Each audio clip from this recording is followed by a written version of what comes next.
네, 함께 말씀 나누기 원합니다. 오늘 프린트물에 요한복음 3장 1절에서 15절 말씀 함께 읽었는데요. 제가 설교 올라가기 전에 심장이 덜컹 내려앉았어요. 이유는 요한복음 1장 1절부터 15절의 말씀이 인쇄되어 있거든요. 놀라지 않으시고 오늘 저와 PPT로 함께 말씀을 보시면서 오늘의 말씀 속에서는 니고데모가 등장을 합니다. 예수님을 찾아온 그 니고데모에 대한 이야기를 저와 함께 나누시도록 하겠습니다. 밤에 찾아온 사람이 있었습니다.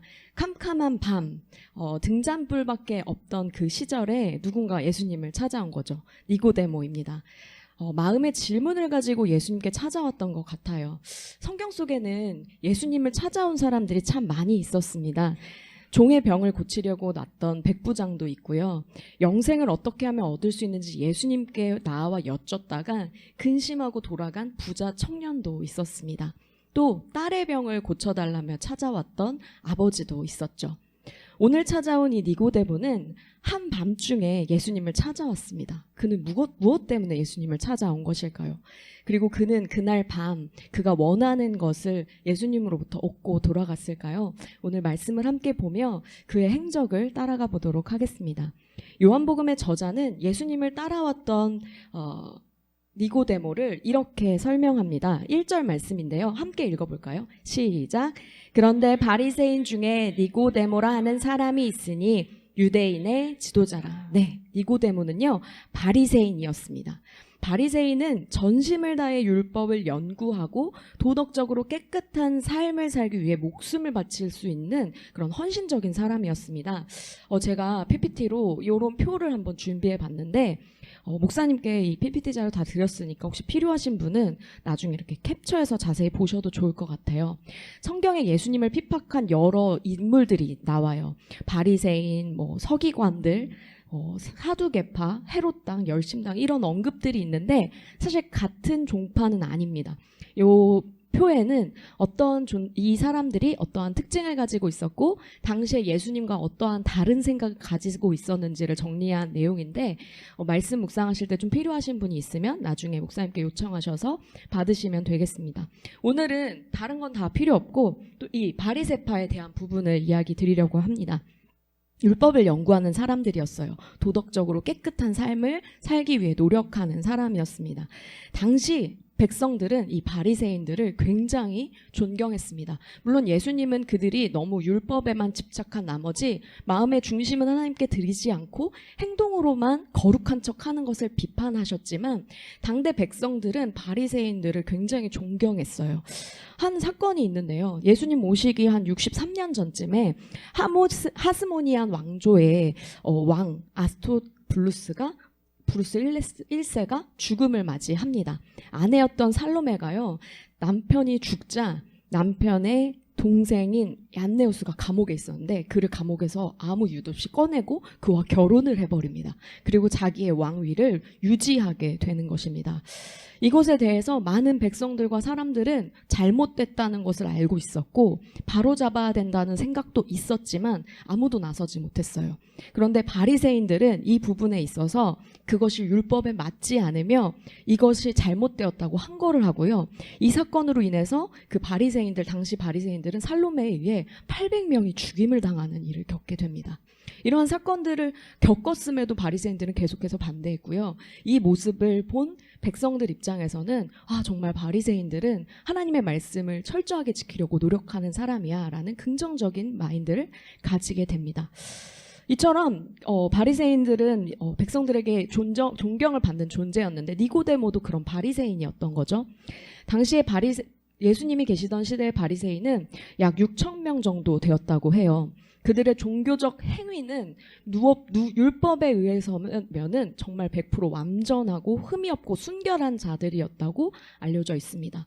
오늘 말씀에 등장하는 니고데모도 어땠을까요? 당연히 율법을 철저하게 지키는 율법적으로는 흠이 없는 존재였을 것입니다. 모든 규례들을 다 지키는 사람이었습니다. 뿐만 아니라 이 바리새인들은 이런 생각을 가지고 있었어요. 하나님의 나라에 들어가는 하나님 나라의 백성이 되는 자격은 아브라함의 혈통을 계승하는 유대인들에게는 당연히 주어지는 거야. 바리새인인 우리는 당연히 하나님 나라에 들어갈 권리가 있어라고 생각하는 사람이었기도 합니다.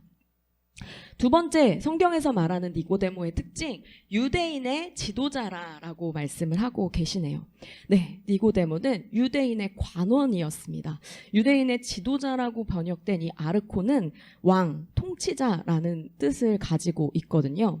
당시에 로마가 정치적으로 유대인들을 다스리고 있는 시대였지만 로마가 일거수일투족 그들의 민사 사건까지 책임질 수 없기에 이스라엘 사람들 안에서 소소한 분쟁이나 종교적 논쟁들을 해결하기 위한 이스라엘 내부의 통치 기구, 공회를 결정하게 됩니다. 그래서 유대인들을 대표하는 이스라엘의 종교 지도자 71명을 세웠고요.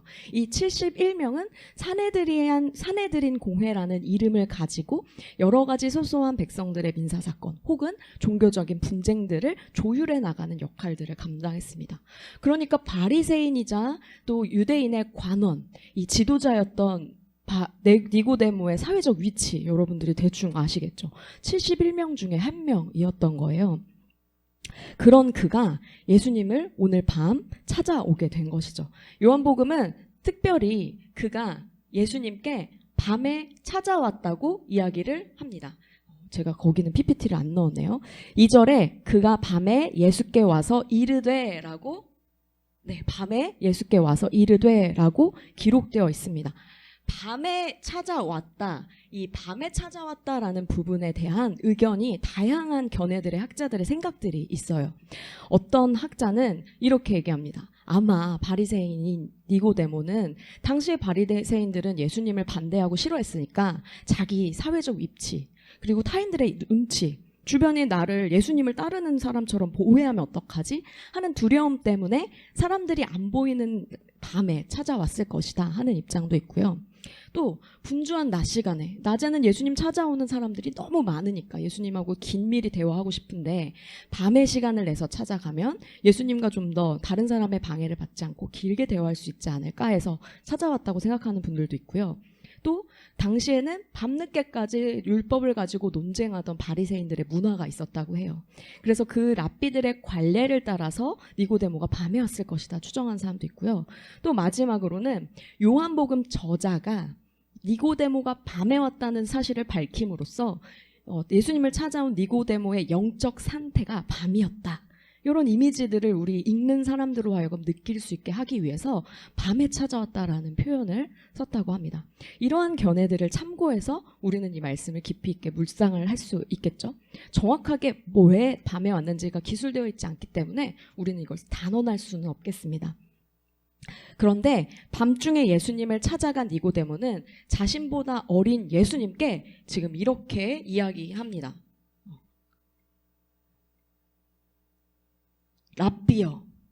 랍비어라고 이야기합니다. 위대한 율법 교사를 부르는 존칭어입니다. 우리로 하면은 교사나 선생님한테 스승님, 나의 멘토님 뭐 이런 좀 높여서 존칭을 쓰시는 거죠. 당시 근데 랍비가 되려면요, 우리 교회에서 목사님이 되는 과정이 있듯이 여러 절차와 교육 과정을 밟아야 했다고 해요. 율법 학자단에 가입하기 위해서 정규 교육 과정을 밟아야 했는데 이거를 꾸준히 어려서부터 받으면 최소 40세가 넘어야 가능했다고 합니다. 예수님은 30대에 공생애를 하고 계셨으니까 예수님은 40대를 넘지 않은 상황이겠죠. 누가 봐도 니고데모보다 어려 보이는 예수님께 이 니고데모는 랍비어라고 존경하는 태도를 가지고 나온 것입니다. 그러면서 왜 내가 당신을 랍비라고 부르는지 자신의 생각을 밝히고 있거든요. 화면에 보이시는 2절 말씀 다 같이 함께 읽어보도록 하겠습니다. 시작. 그가 밤에 예수께 와서 이르되 랍비여 하나님께로부터 오신 선생인 줄 아나이다. 하나님이 함께 하시지 아니하면 당신이 행하시는 이 표적을 아무도 할 수 없음이니이다. 아멘. 네, 니고데모가 왜 예수님을 선생이라고 불렀는가? 젊어 보이는데도 불구하고 우리로 치면요, 우리 손 목사님께서 대학생이 된 학생에게 선생님 이렇게 부르는 느낌이지 않을까 생각을 해봅니다. 예수님이 당시에 돌아다니시는 곳마다 놀라운 표적과 기적이 일어나는 것을 본 니고데모의 생각이었습니다. 하나님으로부터 온 사람이 아니고서야 죽은 자가 살아나고 병 고침이 일어나고 눈이 안 보이던 사람이 눈이 떠지고 귀신 들린 자가 귀신이 떠나가고 이러한 일들이 하나님으로부터 온 자가 아니면 가능할까? 니고데모도 생각했던 것 같습니다. 그래서 그는 다른 사람들이 얘기했던 것처럼 예수님을 하나님으로부터 보내심을 받은 선지자 모세나 예레미야, 세례요한 같은 존재로 여기면서 예수님을 랍비어라고 이해하고 있던 것 같아요. 그렇게 니고데모는 예수님을 하나님께로부터 오신 선생 랍비어라고 하면서 예수님께 질문을 하려고 왔어요. 그런데 놀랍게도 우리 예수님께서는 니고데모가 질문도 하기 이전에 이렇게 말씀하십니다. 3절입니다. 읽어볼까요? 예수께서 대답하여 이르시되 진실로 진실로 내게 이르노니 사람이 거듭나지 아니하면 하나님의 나라를 볼 수 없느니라. 아멘. 모든 것을 아시는 예수님은요, 지금 니고데모에게 가장 시급한 것이 무엇인지 아셨습니다. 바로 거듭남에 대한 이야기, 다시 태어남에 대한 이야기, 영적인 문제, 하나님 나라에 대한 이야기였습니다.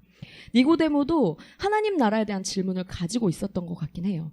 당시 유대인들은요, 혈통적으로 유대인으로 태어난 사람들 말고 이방인들은 기도나 제사, 세례를 하면서 유대교 출신으로 개종을 하게 되면 그를 일컬어 거듭난 자, 중생한 자라고 불렀거든요.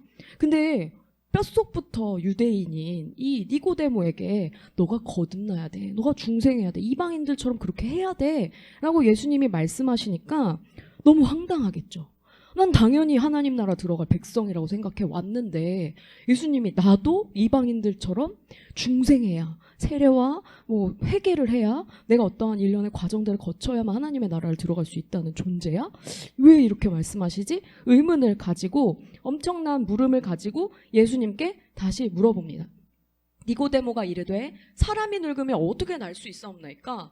두 번째 모태에 들어갔다가 날 수 있사옵나이까? 그러니까 니고데모가 이렇게 얘기하는 거야. 예수님, 아니 나 지금 나이도 들었고 할아버지가 될 마당인데 이렇게 나이 든 사람이 다시 태어나는 게 무슨 말이에요? 난 유대인인데. 그럼 난 다시 태어나려면 엄마 뱃속에 다시 들어갔다가 나오라는 얘기입니까? 이렇게 예수님께 묻습니다. 그러자 예수님이 이렇게 대답하십니다. 예수께서 대답하여 이르시되 진실로 진실로 내게 이르노니 사람이 물과 성령으로 나지 아니하면 하나님 나라에 들어갈 수 없느니라. 아멘. 혈통 아니에요. 지식 아니에요. 돈 아니에요. 성령으로, 물과 성령으로 거듭나지 않으면 하나님 나라에 들어갈 수 없다라고 이야기하십니다. 아직 니고데모도 하나님 나라의 백성이 못 됐을 수도 있다고 말씀하고 계신 거죠. 여기서 또 물과 성령이라는 단어가 많은 학자들에게 논란의 여지가 있는 부분입니다. 제가 말씀을 준비하면서 여러 자료들을 찾아보는 가운데 심지어는 신천지에서도 이걸 가지고 다양한 주장하는 해석의 방식이 있더라고요. 특히 이 물이라는 단어 때문에 논란이 많이 있는데요. 이 물이라는 의미가 왜 물과 성령으로 해서 그 물은 무엇인가, 무엇을 뜻하는가 가지고 고민이 많은데 여러 학자들의 의견을 말씀드릴게요. 첫 번째는 우리 태아의 그 물, 양수를 의미한다고 해가지고 육체적인 출생을 의미하는 거다. 육체적인 출생을 거친 물로 태어난 사람이 성령으로 거듭나야 들어갈 수 있다. 이렇게 생각하는 입장이 있고요. 두 번째는 죄 씻음을 의미한다. 우리 손 씻을 때 물로 씻듯이 죄를 씻는 의미의 물이다. 그래서 회개하는 의미로서의 세례를 의미한다. 세례가 중요하다. 이렇게 얘기하시는 분도 있고요. 세 번째는 신천지에서 이렇게 얘기를 하는데요. 물은 생명을 상징한다. 생명의 말씀이다. 다른 해석은 다 틀렸다. 오직 물은 성경 말씀만을 의미한다라고 이렇게 일편적인 주장을 합니다. 다른 모든 학자들의 의견을 말살하는 건 부정적인 생각으로 우리가 생각해 볼 수가 있어요. 어쨌든 신천지의 그 입장은 여러 가지 중에 그렇게 생각해 볼 수도 있겠지만 그것만이 옳다라고 주장하면 우리가 의심해 봐야 돼요. 말씀을 볼 때. 그런데 아직까지 지지받는 해석은 무엇이냐? 지지받는 해석이 있어요. 바울의 서신서를 참고한 거예요. 디도서 3장 5절 말씀에 보니까요. 바울이 뭐라고 했냐면 오직 그의 국률하심을 따라 중생의 씻음과 성령의 새롭게 하심으로 하셨나니. 중생의 씻음, 회개함. 물로 죄 씻음 이런 것들을 생각해 볼 수가 있겠죠. 이렇게 우리가 중요한 건 그렇죠. 여기서 본 것처럼 중생의 씻음과 성령의 새롭게 하심, 물과 성령으로만 거듭날 수 있다라는 지점을 예수님께서 말씀해 주시고 계십니다. 이어서 예수님은 니고데모에게 이 성령이라는 단어에 대해서 조금 더 설명을 해주고 계세요. 6절부터 8절까지 말씀인데 같이 읽어볼까요? 시작! 육으로 난 것은 육이요 영으로 난 것은 영이니 내가 내게 거듭나야겠다는 말을 놀랍게 여기지 말라. 바람이 임의로 불매 내가 그 소리는 들어도 어디서 와서 어디로 가는지 알지 못하나니 성령으로 난 사람도 다 그러하니라. 아멘. 성령을 바람으로 비유해서 말씀하고 계시네요. 당시 과학으로는 바람의 존재를 우리가 피부로 느끼고 바람이 부는 걸 알지만 그리고 또 직접 바람이 부는 것을 목격할 수는 있지만 이 바람이 어디로 와서 어디로 가는지 예측도 할 수 없었습니다. 그리고 또 바람의 방향이나 그 세기를 인간이 감히 조절할 수 없었고요. 그래서 예수님은 그 바람을 빗대어서 성령의 역사도 이와 같다. 성령이 역사하셔서 인간이 거듭나는 것은 인간의 지식으로 이해가 되거나 눈에 보이는 현상으로 나타날 수는 있지만 이것을 우리가 뭔가 어떻게 인위적으로 조절할 수 있거나 내가 원하는 타이밍에 시작할 수 있게 만들 수 있는 것이 아니다. 바람과 같이 어디로 와서 어디로 갈지 알 수 없지만 바람을 느낄 수 있듯 성령의 역사도 우리가 느낄 수는 있으나 어디서부터 어떻게 와서 어떻게 하는지 우리가 인위적으로 할 수 없다라고 말씀을 해주셨습니다. 다만 하나님이 원하시는 때에 일하시는 일이기 때문이죠. 그런데 계속해서 니고데모는 이해하지 못해요. 왜냐하면 구약 성경을 꿰뚫었을 바리새인 니고데모는 계속해서 지식으로 하나님의 세계를 이해하려 했기 때문입니다. 성령의 역사하심을 머리로 자꾸 이해하려고 하는 거예요. 그래 우리 어렸을 때 부른 노래 요즘도 부르나요? 돈으로도 못 가요 하나님 나라. 거기서 나오죠. 지식으로 못 가요 하나님 나라. 거듭나야 가는 나라 하나님 나라. 그 찬양이 생각나는데 지식으로 니고데모는 어떻게 이해해 보려고 한 거예요. 성경을 암기하고 내가 머리로 이해하면 하나님 나라 백성이야. 이렇게 생각을 했던 거죠. 성령의 역사하심 동안 머리로 이해하려고 들었어요. 그래서 인정하지 못하고 이해되지 않으니까 이거 나 이해 못해. 그러니까 예수님을 붙들어서 계속해서 여쭤봅니다. 아니 그게 무슨 말입니까? 어찌 그런 일이 일어날 수 있습니까? 라고 이야기합니다. 그러자 예수님이 이에 대하여 더 얘기를 해주세요. 니고데모의 무지를 탄식하면서 10절입니다. 예수께서 그에게 대답하여 이르시되 너는 이스라엘의 선생으로서도 인데도 이런 것들을 아직도 알지 못하냐? 아이고 답답하다. 12절에 내가 땅의 일을 말하여도 이 땅에서 하시는 하나님의 역사를 말하는데도 네가 이해하지 못하는데 심지어는 하나님 나라 세계에 일어나는 일들을 설명하면 네가 이해할 수 있겠니? 그게 머리로 이해한다고 이해가 되겠니? 이렇게 말씀을 하십니다. 그러면서 14, 15절에서 니고데모 눈높이에 맞은 대답을 해주시는데요. 같이 읽어볼까요? 14, 15절입니다. 시작! 모세가 광야에서 뱀을 든 것 같이 인자도 들려야 하리니 이는 그를 믿는 자마다 영생을 얻게 하려 하심이니라. 아멘. 니고데모는 바리새인이기 때문에 어려서부터 구약을 정통한 사람이에요. 모세의 오경 달달 외웠고요. 누가 물어보면 판결을 내줄 수 있을 만큼 학식이 뛰어난 자였습니다. 그런 그에게 구약 성경에 등장하는 모세, 광야, 불뱀 이런 얘기들을 들려주시는 거예요. 그러면서 구약의 사건을 얘기해 주시는데 우리는 구약이 해박하지 않으니까 이게 배경이 뭔지를 대충 알아야겠죠. 물론 아시는 분 이미 계실 수 있겠지만 이 14절 배경에 등장하는 모세와 뱀 이 이야기는 민수기 21장의 말씀에서 기원합니다. 나중에 시간이 되시면 이 말씀도 같이 연결해서 보시면 좋을 것 같습니다. 내용은 그러해요. 이스라엘 민족이 광야 생활을 하고 있을 당시에 물도 없고 걸음도 힘들고 제대로 된 집에서 살지 못하니까 사람들이 계속해서 하나님께 불평을 늘어놓게 됩니다. 그렇게 불평하는 백성들에게 하나님이 분노하셨고 그래서 백성들에게 벌을 내리셨어요. 그래서 하나님께서는 불뱀 재앙을 내리셨습니다. 불뱀이 어디선가 나타나가지고요. 사람들을 막 물고 다니는 거예요. 사람들이 놀라 자빠졌어요. 아, 이거 우리가 불평해서 하나님이 뱀으로 우리를 벌하시는 거구나. 모세에게 백성들이 찾아가서요. 이렇게 얘기해요. 모세님, 우리가 잘못했습니다. 하나님의 뜻을 우리가 불평하고 거스렀습니다. 우리 회개합니다. 하나님께 가서 이 상황 좀 어떻게 해결해달라고 해보십시오.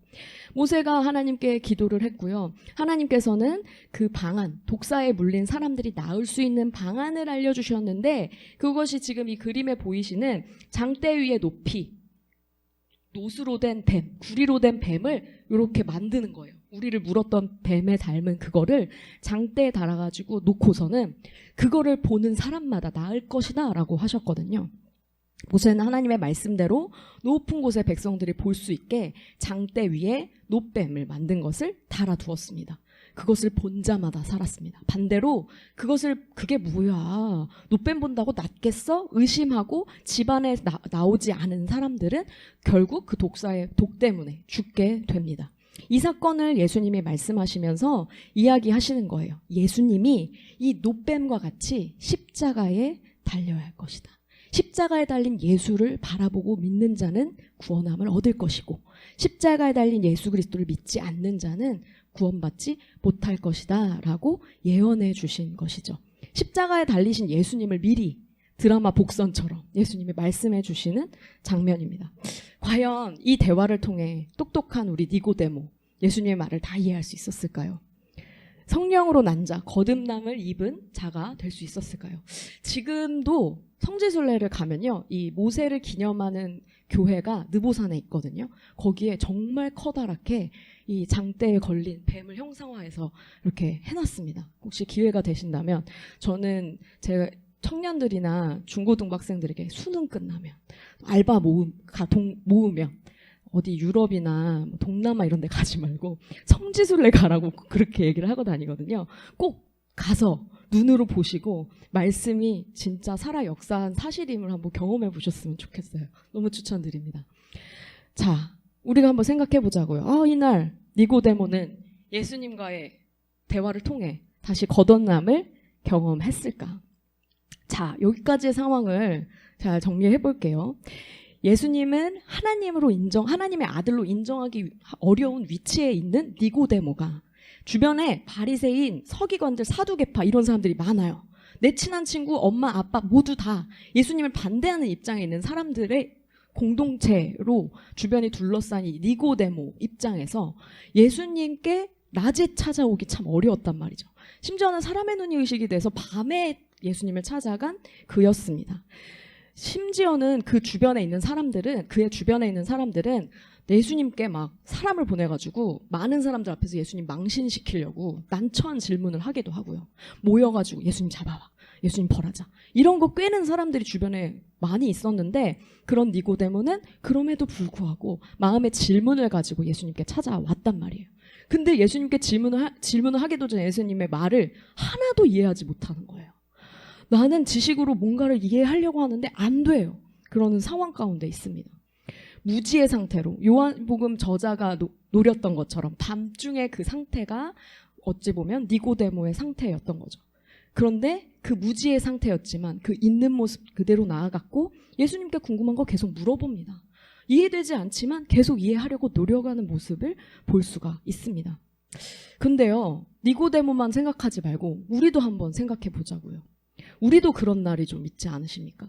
무지의 상태, 캄캄한 밤과 같은 시간들, 이거 돌아본 거고요. 캄캄한 밤과 같은 시간들, 주변에 믿지 않는 사람들의 시선이 의식되는 크리스찬, 사람들 앞에서 당당하게 크리스찬으로 살기에는 내가 뭔가 부족함이 많아서 혹여나 나로 인해 시험에 드는 사람 생기지 않을까? 그래서 누군가 나에게 굳이 물어보지 않으면 내가 먼저 저 예수님 믿습니다 라고 말하지 않는 우리의 모습들. 내 친구가 굳이 물어보지 않으면 주일날 교회 가는 사실을 밝히지 않는 상황들, 혹은 말씀이 머리로 잘 이해가 되지 않는 순간들.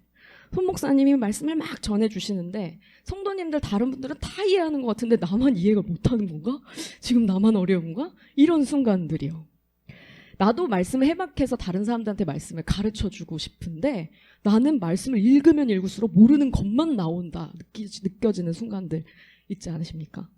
심지어는 머리로는 이해되는 말씀이 마음으로는 와닿지 않는 때도 우리에게는 있는 것 같습니다. 니고데모처럼요. 머리로는 많이 아는데 마음으로는 이 말씀이 받아들여지지 않는 거예요. 성경의 수많은 사건들이 신화처럼 여겨지고 구전동화처럼 여겨지고 허구 소설같이 여겨지고 나와 상관없는 구전동화 이야기처럼 느껴지는 때도 있을 수 있습니다. 사실 성도들이 물어보면 또 목사님이 여쭈시면 예수님을 주라고 고백은 하지만 그냥 교회 다니는 날들이 하루 이틀 쌓이다 보니 믿음의 생활을 한 길이는 길어져만 가는데 그거 대비 내 신앙의 수준도 같이 올라가고 있는 걸까? 혹은 내 지금의 상태가 좀 정체되어 있지 않나? 성장했던 날도 있는데 지금의 순간은 좀 정체되어 있지 않나? 나만 지금 멈춰 서가지고 힘들게 난간에서 더 못 올라가고 버둥버둥 거리고 있지 않나? 살다 보면 이런 순간들이 찾아오긴 하는 것 같습니다. 제가 말씀 준비하면서 생각해봤는데 손 목사님은 없으셨을 것 같습니다. 저는 소위 신앙생활 하다 보면 현타 오거든요. 야 진짜 이거 이래도 되냐? 나 사역자인데 이래도 되나? 하나님이 보시면 통탄하시겠다 이런 지점들이 오거든요.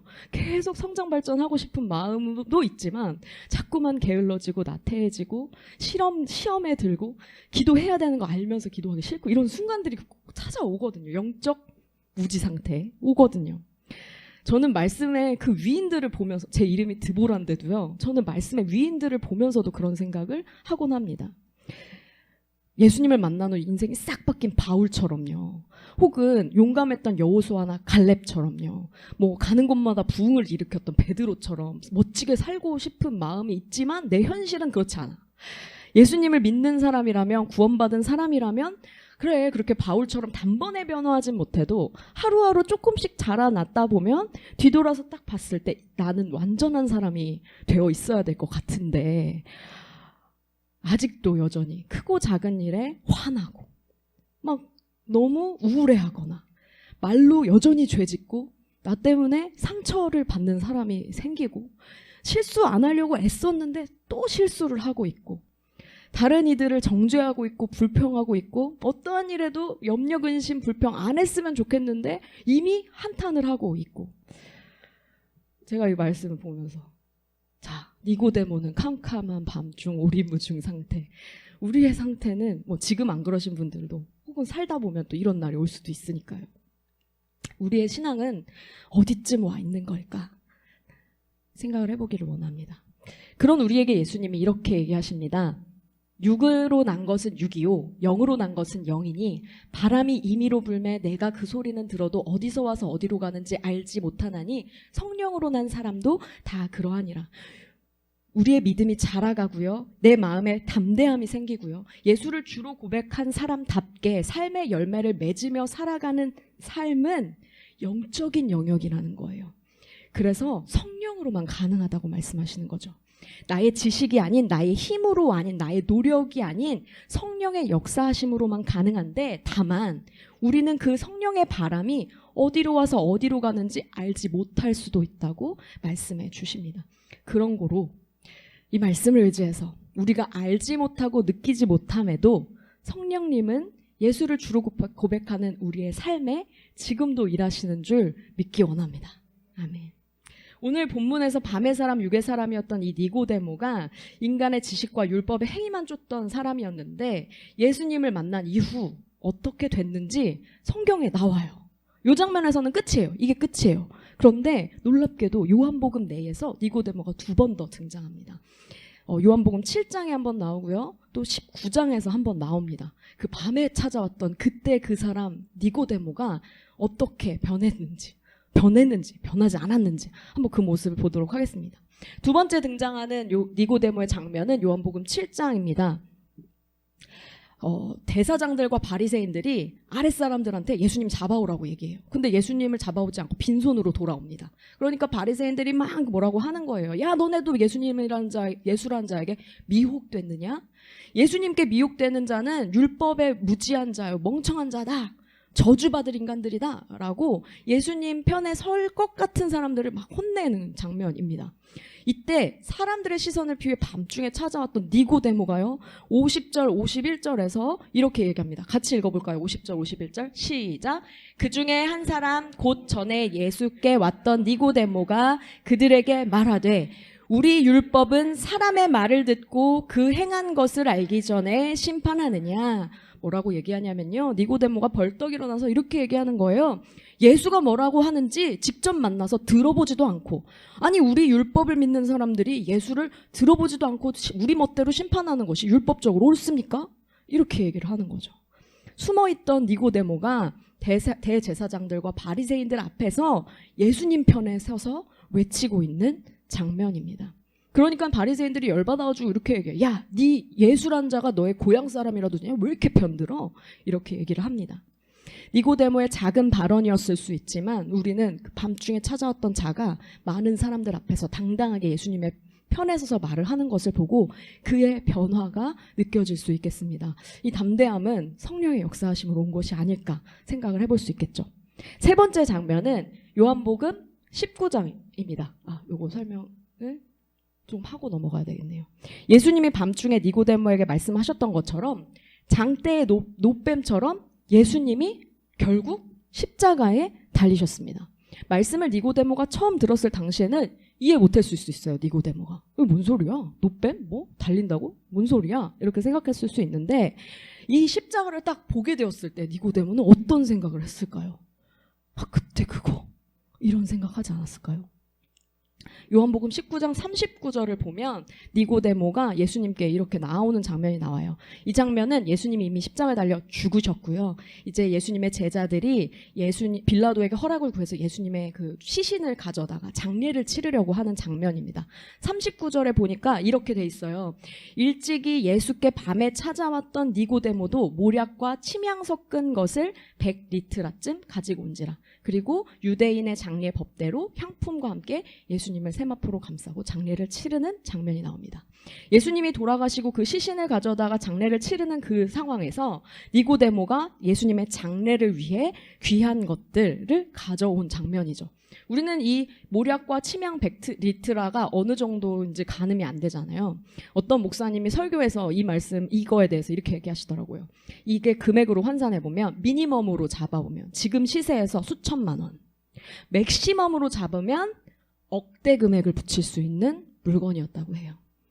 정말 많은 양이었다고 합니다. 당시 아주 높은 귀족이나 왕의 장례를 치를 때 사용되었던 양이라고 얘기를 합니다.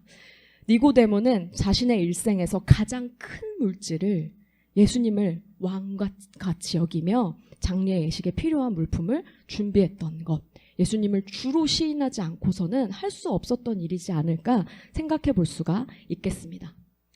예수님을 찾아갔던 그때 그 사람 니고데모.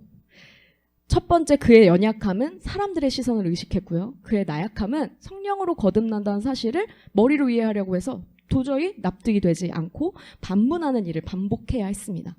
그때의 모습은 무지였지만 점점 그는 많은 사람들 앞에서 예수님을 자신의 편이라고 담대하게 이야기할 수 있게 되었고 예수님을 구세주, 우리의 왕이다라고 고백할 수 있게 되었습니다.